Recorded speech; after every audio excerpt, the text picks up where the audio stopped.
Hablemos sobre la gerencia de riesgo. Usualmente las personas suelen asociarlo con la inseguridad personal o también hacia lo que tiene que ver el plano gerencial o empresarial. Sin embargo, esto es algo que podemos aplicar en todas las áreas de nuestra vida. De allí a que es tan importante hablar de un tema como este, sobre todo conocer cuáles son los métodos más efectivos para poder gerenciar de la manera más idónea los riesgos en nuestra vida y así pues promover o tener mayor capacidad de productividad y también minimizar los traumas que pudiéramos estar enfrentando a lo largo de nuestra existencia.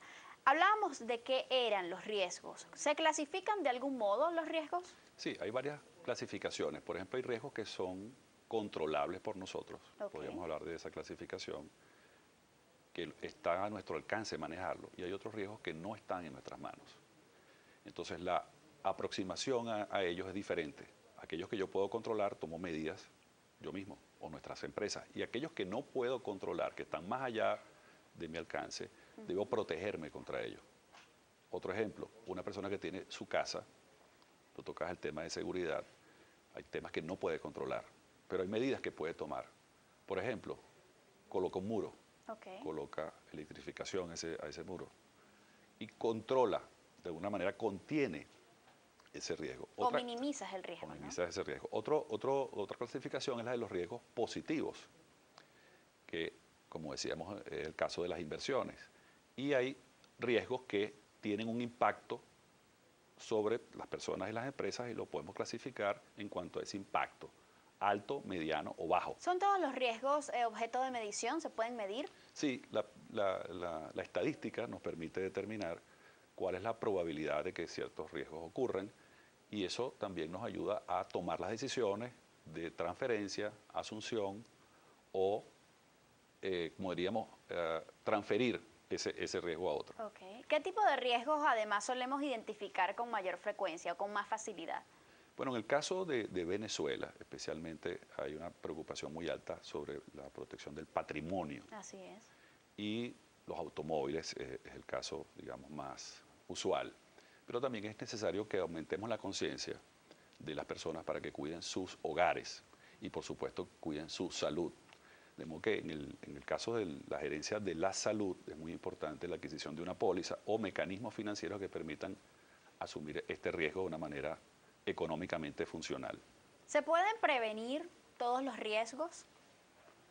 No, como decíamos en la clasificación anterior, hay unos que no hay manera de predecirlo. Así es. Por ejemplo, los riesgos catastróficos o que tengan que ver con el clima, hay, digamos, mecanismos de predicción que no siempre son precisos. Así ¿no? es, tema de muertes, accidentes. Ese tipo de cosas no podemos controlarlo, pero sí podemos mitigarlos. Es decir, si en el tema de construcción, las zonas sísmicas, por ejemplo, requieren que los tipos de construcción cumplan con unos estándares internacionales que permitan que ese edificio se sostenga.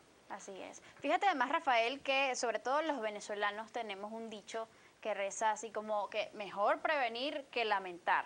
Pero ¿cuánto cumplimos con eso realmente?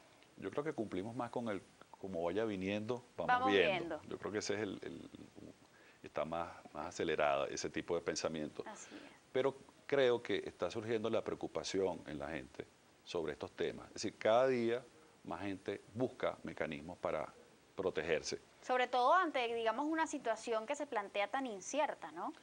Claro, por eso yo invito a que todos en sus casas comiencen haciendo una lista. Se reúnan en familia y hagan una lista de cuáles son los riesgos que están corriendo. Una persona que de repente tiene una vivienda que está ubicada en una zona donde tiene peligro de derrumbe, bueno, esa persona tiene que estar consciente de eso. Por eso invito a que hagan una lista y clasifiquen esos riesgos en cuanto a su probabilidad y en cuanto a su impacto. Hay riesgos que tienen un impacto superior y hay riesgos que no pueden ocurrir todos los días, pero tienen un impacto inferior. Vuelvo al tema de los automóviles. De repente una persona raya su carro y lo hace con cierta frecuencia, ¿no? Yo tengo amigos que siempre tienen un rayón o estacionándose chocan otro carro. Claro, eso es un siniestro pequeño, pero tiene mucha frecuencia. Pero hay siniestros que tienen más severidad cuando a alguien le roban su automóvil. Entonces ahí el riesgo se pone muy severo. a veces es poco probable o a veces es muy probable, dependiendo de qué zonas y dónde lo estacionamos. Okay. Ahí estamos haciendo gerencia de riesgo. Fíjate que retomo esto que tú mencionabas, el cómo vaya viniendo, vamos viendo. ¿Hasta qué punto nuestra cultura nos enseña o no a gerenciar de la mejor manera los riesgos? Porque hemos gerenciado siempre la suerte Okay. y no los riesgos. Entonces pensamos siempre en la suerte. Voy a ganarme la lotería. Es probable. Sin embargo, Puede como ser. dicen por allí, la suerte se la hace uno, ¿no? Claro, y hay que estar preparado para la suerte. Es decir, hay que hacer la gerencia de riesgo y la gerencia de la suerte. Yo sí creo que cuando nosotros vamos, por ejemplo, a realizar un proyecto, un emprendedor, por ejemplo, lo hace con muchísimas ganas y pone todo su esfuerzo en eso. Pero si no calcula bien los riesgos, no hace un plan de negocios, no protege el patrimonio con el cual está construyendo ese emprendimiento, pues ese como vaya viniendo, vamos viendo, se conforma una ruleta. Es decir, que no basta nada más con tener mente positiva y ponerle todo el empeño, ¿no? Yo creo que es bueno, yo creo que es el primer ingrediente, sobre todo para los emprendedores. Pero no es el único. Pero debes protegerte, debes protegerte. Y cuando te proteges, el ambiente que se crea es un ambiente de mayor prosperidad, porque estamos en capacidad de ayudar mejor a otros.